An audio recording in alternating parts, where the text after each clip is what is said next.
Warangal parliament Devaruppula మండల కేంద్రంలోని తిరుమల గార్డెన్లో బీఆర్ఎస్ మండల అధ్యక్షులు తీగల దయాకర్ గౌడ్ అధ్యక్షతన బీఆర్ఎస్ ముఖ్య నాయకుల సమావేశం నిర్వహించారు. ఈ సమావేశానికి మాజీ మంత్రి Errabelli Dayakar Rao, Warangal BRS party MP అభ్యర్థి డాక్టర్ సుధీర్ కుమార్ పాల్గొన్నారు. ఈ సందర్భంగా సుధీర్ కుమార్ మాట్లాడుతూ సాధ్యం కాని హామీలు ఇచ్చి ప్రజలను మభ్యపెట్టి కాంగ్రెస్ పార్టీ గెలిచిందని అన్నారు. మాజీ మంత్రి ఎర్రబెల్లి దయాకర్ రావు మాట్లాడుతూ నా రాజకీయ జీవితంలో కడియం లాంటి మోసకారిని నేను చూడలేదని, రాబోయే ఎంపీ ఎన్నికల్లో సుధీర్ కుమార్ ను అత్యధిక మెజారిటీతో గెలిపించుకుందామని పిలుపునిచ్చారు. ఈ కార్యక్రమంలో బీఆర్ఎస్ జిల్లా నాయకులు పల్ల సురేందర్ రామరెడ్డి, ఎంపీపీ బస్వ సావిత్రి మల్లేశం, ప్రధాన కార్యదర్శి చింతరవి పాల్గొన్నారు. పంట మీద మా పిల్లగానికి పుస్తకాలు కొనిస్తాం, కాలేజీ ఫీజు కడతాం అనే ఆలోచన. ఆడపిల్లు ఉంటే బంగారం కొంట వింటా అనే ఆలోచన. ఇంకో ఆడపిల్లు ఉంటే పెళ్లి కూడా చేస్తామని ఆలోచన చేస్తారు. కానీ గొడగొడి ఏడిపిస్తారని మాత్రం అనుకోలేవాళ్ళు. ఇలా గొడగొడి ఏడిపించినటువంటి ప్రభుత్వం కరోనా టైంలో కూడా చూసిన ఒక్క పైసా రాకపోయేది.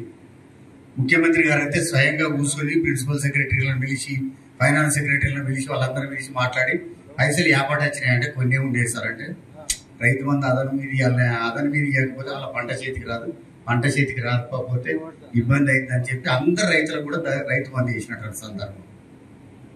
రైతు మంది ఒకటి వేయడమే కాదు, కళ్యాణ లక్ష్మి పెళ్లిలు ఆగుతాయా, పెళ్లిలకు కూడా పైసలు ఇచ్చేది.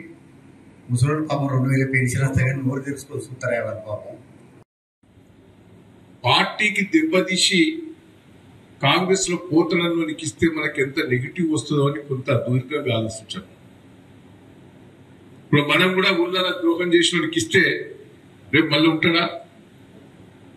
కొద్దిగా అటు ఇటు కన్ఫ్యూజ్ ఉండేది. పాప రాజే ద్రోహం చేయాలని చేసింది కాదు. వాస్తవంగా ఏంటంటే కడియం శ్రీహరి మీద కసి కొద్ది ఎమ్మెల్యేగా బలి చేశారు, ఎంపీగా బలి చేశారు. దానికి పార్టీ కంటే కడియం శ్రీహరి బిడ్డకు టికెట్ ఇచ్చింది కసి కత్తిపోయాడు. కానీ మనకేంటంటే పార్టీకి దూరమైన మళ్ళా పిలిచిస్తే అని కొంత కన్ఫ్యూజ్ అయ్యి రాజయ్య పిలిచి సంధాయించి గల్పు నియోజకవర్గ ఇన్ఛార్జ్ గా నువ్వు ఉండు అంటే చాలా కూడా ఆయన యాక్సెప్ట్ చేసిండు. అప్పుడు ఉద్యమకారుడు డాక్టర్ సుధీర్ కుమార్ గారికి ఇవ్వడం జరిగిందని కూడా ఈ సందర్భంగా